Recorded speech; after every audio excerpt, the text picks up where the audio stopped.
संजय राऊत जे स्वतः आरोपी आहेत,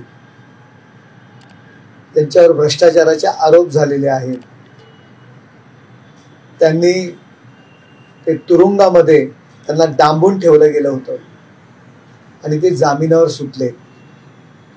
मुळात स्वतः ते गुन्हेगार आहेत. त्यांनी स्वतः प्रथम आरशात पाहावं आणि त्यानंतर खासदार डॉक्टर श्रीकांत शिंदे यांच्यावर टीका करावी. गर्दीमध्ये वाढदिवसाला एक पुण्यातील काही लोक आले, त्यातील एक जणांनी जाऊन त्यांना बुके दिला आणि त्यांना शुभेच्छा दिल्या. गर्दीमध्ये आपण कोणाकडे कॅरेक्टर सर्टिफिकेट मागत नाही, तू काय कसा आहे.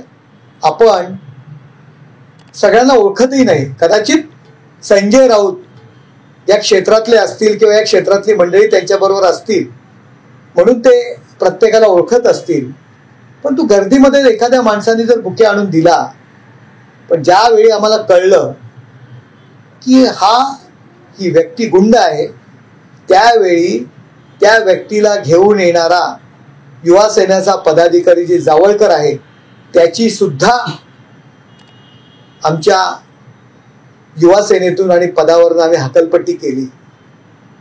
या संजय राऊतांना काय अधिकार आहे हो? स्वतः आरोपी, स्वतः गुन्हेगार, रोज उद्धव ठाकरेंच्या बाजूला उभे राहून इंटरव्ह्यू देत असतात. स्वतः पण आरोपी आहात ना, स्वतः पण भ्रष्टाचाराच्या गुन्ह्यामध्ये आतमध्ये गेलेले आहात. पण उद्धव ठाकरेंना म्हणायचं का की भ्रष्टाचाराबरोबर रोज बसतात, रोज बैठका घेतात. त्यांचं कसं झालंय, स्वतःचं ठेवायचं झाकून आणि दुसऱ्याचं पाहायचं वाकून, ही परिस्थिती संजय राऊत यांच्यावर आलेली आहे.